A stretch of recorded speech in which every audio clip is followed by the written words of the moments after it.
नमस्कार, आप देख रहे हैं भारत न्यूज टीवी खबरों की पड़ताल। मैं हूं आपके साथ साक्षी। मध्य प्रदेश के बैतूल में कोरोना को लेकर लगाए गए लॉकडाउन के बाद बंद हुई यात्री बसें अनलॉक होने के बाद भी खड़ी नजर आ रही हैं। बैतूल से लगभग 300 बसें चलती हैं, लेकिन फिलहाल 32 बसें ही चलाई जा रही हैं, जिसके बाद लंबे रूट और अंतर्राज्यीय बसें बंद होने से यात्री परेशान हैं। बस ऑपरेटर अपनी समस्याएं बता रहे हैं, जिसके कारण वे बस चालू नहीं कर रहे हैं। दरअसल बैतूल बस स्टैंड से प्रतिदिन लगभग 300 बसें चलती हैं। कोरोना से जहां पूरा देश प्रभावित हुआ, वहीं बस ऑपरेटर भी इससे परेशान हो गए हैं। बस ऑपरेटरों का कहना है कि पिछले साल और इस साल जब बसों का सीजन रहता है तब लॉकडाउन लग गया था और उसके बाद बारिश में बस चलाना घाटे का काम होता है। इसको लेकर सरकार से 1 साल का टैक्स माफ करने की मांग की है। जब तक टैक्स माफ नहीं होता तब तक बसें नहीं चलाएंगे।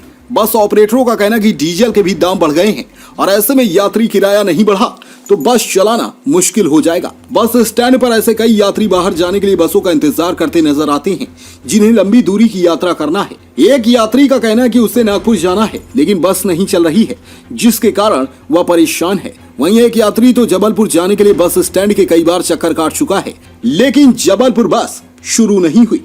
बैतूल आरटीओ रंजना कुशवाहा का कहना है कि बस ऑपरेटरों का जो मुद्दा है वह नीतिगत मुद्दा है, जिसको लेकर सरकार को अवगत करा दिया गया है कि बस ऑपरेटर टैक्स माफ करने की मांग कर रहे हैं।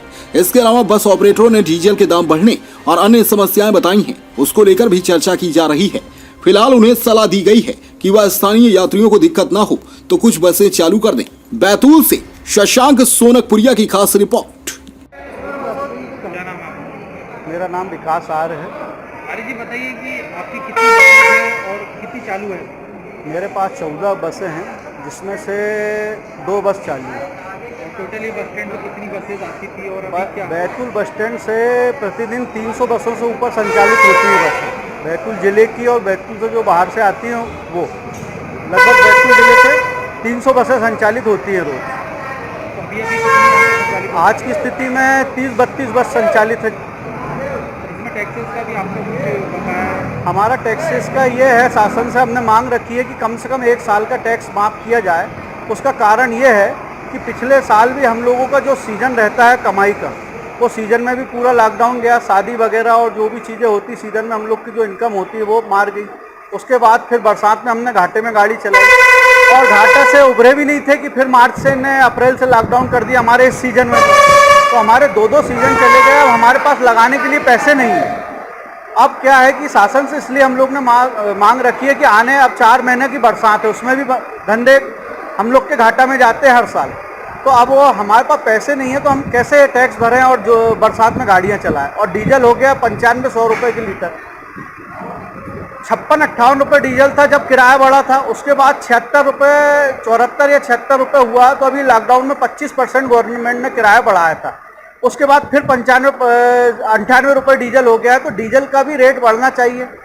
दूसरी बात, हम लोग को टैक्स भी माफ़ करें और जो गाड़ियां बरसात में चलेंगी उनका भी टैक्स माफ़ किया जाए जब हम लोग गाड़ी चलाने की स्थिति में आएंगे, और उसके साथ हम लोग का किराया बढ़ाया जाए। नहीं तो हम घाटे में अब कोई भी गाड़ियां चलाने के मूड में है नहीं, क्योंकि पैसे नहीं है तो चलाएं कैसे। अच्छा, हम लोग की गाड़ियाँ बंद रहने से हमारे गरीब मजदूर वर्ग के जो लोग हैं, जो रोज़ बाहर गाँव से आते हैं, जो स्कूल कॉलेज पढ़ने वाले गरीब छात्र छात्रा हैं, जो यहाँ रह के नहीं पढ़ सकते, डेली बेचारे आना जाना करते हैं, तो सभी को तकलीफ हो रही। तो जनता भी परेशान है और हम लोग भी परेशान हैं। तो अब हम करें क्या? हमारे सामने स्थिति है। अब घाटे में अगर एक गाड़ी रोज चलाते हैं तो कम से कम 4 से 5 हज़ार रुपये पर डे का घाटा लगेगा आज की स्थिति में। इसलिए हर रूट पे जहाँ 50 बस चलती थी वहाँ 5 बस भी नहीं चल रही, 3 बस चल रही है। जिस रूट पे 50-60 बस चलती थी आज, तो सब 2-3 बस इसलिए चला रहे हैं कि बस वाले का भी मेंटेनेंस हो जाए और पैसेंजर जो थोड़ी बहुत है कुछ तो राहत मिले, इसलिए इतनी बस चालू हो। बाकी अगर धंधा नहीं हुआ तो वो भी बसें बंद हो जाएंगी। अगर गवर्नमेंट ने टैक्स माफ नहीं किया, किराया नहीं बढ़ाया या डीजल का रेट कम नहीं किया, तो आने वाला समय फिर और ऐसे ही बंद चला जाएगा। अगर ऐसी दिक्कतें रहती है जो बस जो कंडक्टर है, ड्राइवर है, इन लोग का कैसा हो पाएगा? अब बंद रहती बसें तो राधेश्याम गौर। अच्छा, कहाँ जाने के लिए आए थे? नागपुर। गाड़ी है? नहीं है बोलते ना। क्या बात हुई आपकी?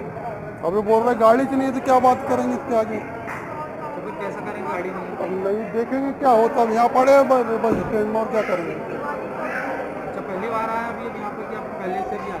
नहीं, पहली बार आए। गाड़ी नहीं तो आप क्या करेंगे? देखेंगे अब क्या करेंगे, पड़े जाएंगे, देखेंगे गाड़ी आएंगे तभी जाएंगे, पैदल चलाएंगे ही नागपुर अब। गाड़ी नहीं है ना, बात ही है ना, गाड़ी नहीं तो कैसा करेंगे। देखते रेलवे में देखते जाते हैं। क्या नाम है आपका? प्रवीण यादव, तो कहाँ रहते हैं? जबलपुर। यहाँ आए थे तो क्या हुआ? पिछले 10 दिनों से यहाँ डेली चक्कर काट रहा हूँ।